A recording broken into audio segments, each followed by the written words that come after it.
केरल में भाजपा और communist party में गठबंधन होने वाला है। केरल में इस साल चुनाव हैं और अमित शाह कह चुके हैं कि इस बार वहां भाजपा की सरकार बनने वाली है। हालांकि यह जमीन पर होता हुआ तो मुश्किल लगता है, लेकिन सच्चाई उतनी भी धुंधली नहीं है जितनी हम समझ रहे हैं।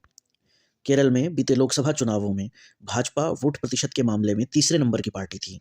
उसे यहाँ कांग्रेस के 35%, कम्युनिस्ट पार्टी यानी सीपीएम के 26% के बाद 18% वोट प्राप्त हुए थे। इतना ही नहीं, भाजपा ने सुरेश गोपी के रूप में अपना पहला सांसद भी केरल में बनाया। तिरुवनंतपुरम की सीट पर तो भाजपा दूसरे नंबर की पार्टी थी। इस बार के नगर निगम चुनावों को देखें तो वहां भी भाजपा ने करिश्माई प्रदर्शन किया। तिरुवनंतपुरम के नगर निगम पर अपना कब्जा किया और बाकी जगहों पर भी उसके प्रदर्शन में सुधार हुआ, जबकि लेफ्ट का प्रदर्शन गिरता हुआ नजर आ रहा है। लेफ्ट के विरुद्ध एक विरोधी लहर दिख रही है। उसकी सरकार को 10 साल पूरे हो गए हैं। ऐसे में उसकी नैया पार होती दिख नहीं रही है। हालांकि भाजपा का सूरज केरल में चढ़ता हुआ दिख रहा है। पिछले चुनावों के उदाहरण तो मैं दे ही चुका हूं, जहां भाजपा ने अपने पूर्व केंद्रीय मंत्री राजीव चंद्रशेखर को मोर्चे पर लगा दिया है और पार्टी में दमदार चेहरों की भी भर्ती की है। वहां पार्टी में मेट्रोमैन ई श्रीधरन हैं, तो ईसाई चेहरे के तौर पर अनूप एंटनी जोसेफ भी हैं। पूर्व केंद्रीय मंत्री ए के एंथनी के बेटे अनिल एंथनी भी भाजपा में हैं। एस सुरेश, मास्टर सदानंद और के एस राधाकृष्णन हैं।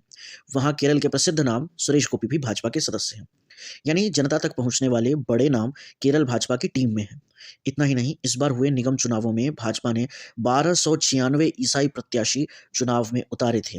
हालांकि इनमें से जीत काफी कम की हुई, मगर गौर करने वाली बात यह है कि केरल में भाजपा को भरोसा ईसाई मतदाताओं पर है और उसका बड़ा कारण है वहां पर कांग्रेस और कम्युनिस्ट का इस्लाम प्रेम। कांग्रेस का प्यार मुस्लिम मतदाताओं से छिपा नहीं है। हाल ही में कांग्रेस सांसद इमरान मसूद और कांग्रेस के मुख्यमंत्री रेवंत रेड्डी अलग अलग जगहों पर यह कह चुके हैं कि कांग्रेस है तो मुसलमान है, और उनका यही प्यार केरल में भी दिखता है। इसलिए राहुल गांधी और प्रियंका गांधी वायनाड से चुनाव लड़ती हैं, जो मुस्लिम बहुल क्षेत्र है। इसलिए कांग्रेस वहां मुस्लिम लीग को समर्थन देती है। केरल की ईसाई जनता यह समझती है कि सीपीएम के सितारे अब गर्दिश में हैं, और अगर कांग्रेस आई तो तुष्टीकरण की राजनीति से ईसाई आबादी को बड़ा नुकसान होगा। लव जिहाद की समस्या वहां वैसे ही बहुत है, जिससे ईसाई आबादी काफी परेशान है। उन्हें अगर किसी का यहाँ विकल्प दिखता है तो वह भाजपा और एनडीए है। 2024 के लोकसभा चुनावों में कांग्रेस के इंडी गठबंधन को 45% वोट मिले थे, जबकि एलडीएफ को 33 और एनडीए को 19%। अगर एलडीएफ और एनडीए के वोट प्रतिशत को जोड़ें तो यह 52% बनता है, जो कांग्रेस को यहां सत्ता में आने से रोक सकता है। लेकिन क्या कोई ऐसी हलचल है जिससे हम यह कह सके कि भाजपा और कम्युनिस्ट पार्टी साथ आ रहे हैं? जी हाँ, कुछ गतिविधियां हैं जिन्होंने इन अटकलों को हवा दी है। पहला, इस बार पद्म सम्मान में केरल के नाम बार बार दिखाई दिए।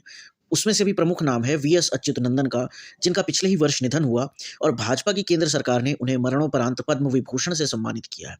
अब भाजपा की सरकार आखिर किसी दूसरी पार्टी के मुख्यमंत्रियों को क्यों पद्म विभूषण देगी?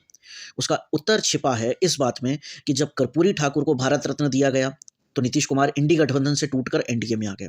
चौधरी चरण सिंह को भारत रत्न दिया गया तो उनके पोते जयंत चौधरी एनडीए में आ गए। तो अच्युतनंदन को पद्म विभूषण देने से हो सकता है कि कम्युनिस्ट पार्टी और भाजपा में कुछ साठगांठ हो जाए। इस थियरी को बढ़ाती हुई एक और घटना है, और वह है श्री नारायण धर्म परिपालन समिति के मुखिया वेल्लापाली नटेशन जी से जुड़ी हुई। वेल्लापाली नटेशन को पद्म भूषण से सम्मानित करना, यह समिति कम्युनिस्ट पार्टी से जुड़ी तो नहीं है, मगर उनका झुकाव कम्युनिस्टों की ओर ही है। वेल्लापल्ली नटेशन के पुत्र तुषार वेल्लापल्ली खुद भाजपा के साथ एनडीए गठबंधन का हिस्सा हैं। तो क्या पता यहाँ भी कुछ खिचड़ी पक रही हो। अब एक अंतिम बात, केरल में के रेल परियोजना आने वाली थी, जो कि एनसीआरटीसी जैसी ही परियोजना होती, लेकिन केरल सरकार की ओर से उस परियोजना को रद्द कर दिया है और आरआरटीएस की ओर बढ़ने का फैसला कर लिया है, जो उत्तर केरल को दक्षिण केरल से जोड़ेगी। इसमें 1 लाख करोड़ का खर्च आएगा। इसकी योजना मेट्रोमैन और भाजपा नेता ई श्रीधरन जी ने ही बनाई है। संभावना है कि दिल्ली मेरठ की तर्ज पर केरल में आने वाली आरआरटीएस को केंद्र की एनडीए सरकार से फंड भी मिल जाए। तो ये तीनों बातें यह बताती हैं कि केरल में कुछ तो खिचड़ी पक रही है दोनों पार्टियों के बीच। अगर इनके बीच गठबंधन हुआ तो यह पहली बार नहीं होगा जब दक्षिण और वाम एक साथ आएंगे।